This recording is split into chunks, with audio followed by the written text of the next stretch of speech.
Alright guys, welcome back to Gaming Experiments. In today's episode of Custom Craze, we're going to dive into the MP5. I'm going to make the H&K MP5K, the SP5K, the MP10, and the MP5SD.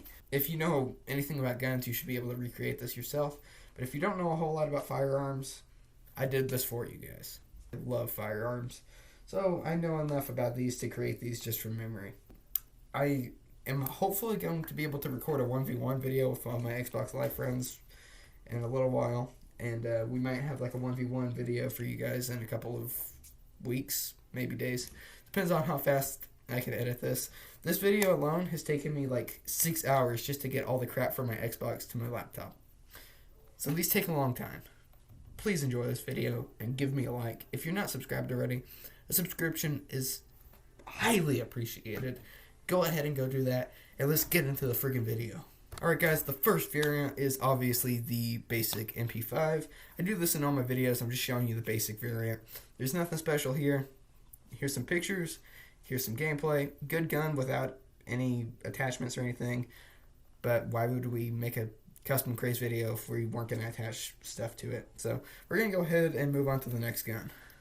Alright, we have the H&K MP5K. The MP5K is the Navy SEALs edition of the H&K MP5. Not specifically the Navy SEALs made this, but they use it. It's a shortened edition made specifically for CQB scenarios. It's great for close quarters. The MP5 is already great for close quarters because it's like the best submachine gun ever created. But the H&K MP5K is specifically made for extremely close quarter scenarios. This is how I created it. The recipe is on the screen now. It's an extremely fun gun. I made this more similar to the original MP5K from Black Ops because that's how I remember the gun. I threw the reflex on there because it's kind of an old school 60s looking reflex. Obviously it's a glowing reticle. I know that. I'm not stupid. But that's as close as we can get to the original reflex sight. I would highly suggest making this variant. It's probably one of my favorites to use. And I don't know.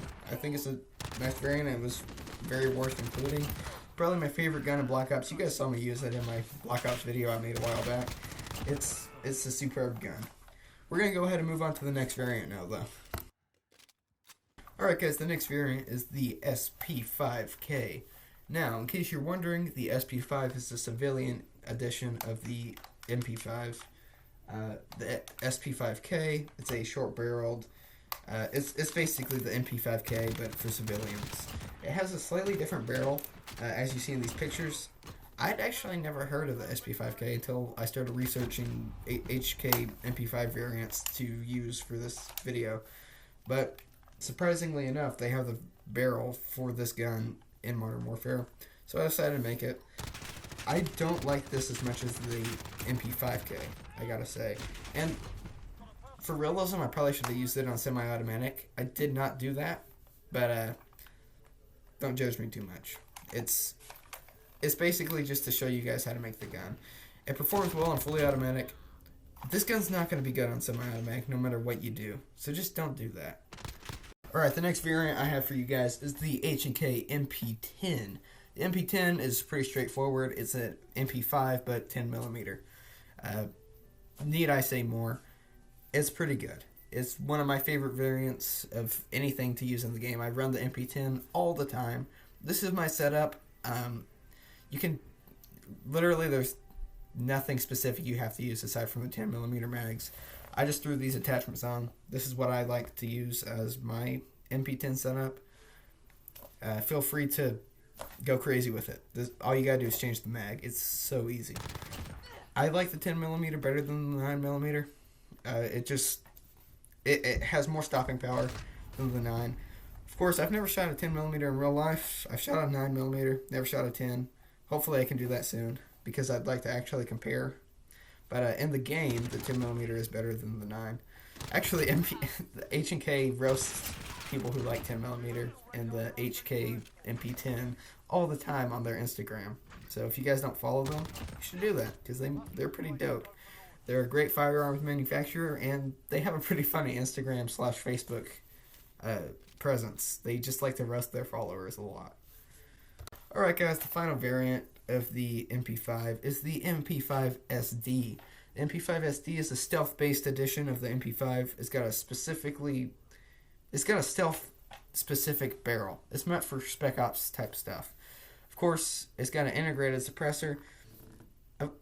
If you know anything about firearms, you know suppressors aren't as good as they are in video games. But in the game, it's amazing. I don't know what else to say about it. It's superb. The barrel I have on this is the subsonic integral. This assists you with multiple things. It disables all tracers, so people cannot see where your bullets are coming from. It also hides enemy death location. It is obviously suppressed, so sound suppression, and I believe it also increases your damage range. So it's basically like having a monolithic suppressor with no tracers and the takedown perk. It's like the best thing you can put on your MP5. What you could have done instead of the 45 round mags is you could have thrown on the 10mm mag and then made basically an MP10 SD, which would have been pretty cool, but it's not a real thing, so I didn't make it. Hopefully you guys enjoyed this video. If you did, a like and subscription would be extremely highly appreciated. I spent a lot of freaking time on this video. I spent at least 6 to 8 hours working on this stupid video. But hopefully I'll see you guys in the next video. If you hated this video, feel free to dislike it. Tell me why you didn't like the video. If you did like this video, though, a like would be appreciated, and I would appreciate it if you guys told me what you liked about this video so I can continue to improve on that. I'll see you guys next time, and thanks for watching.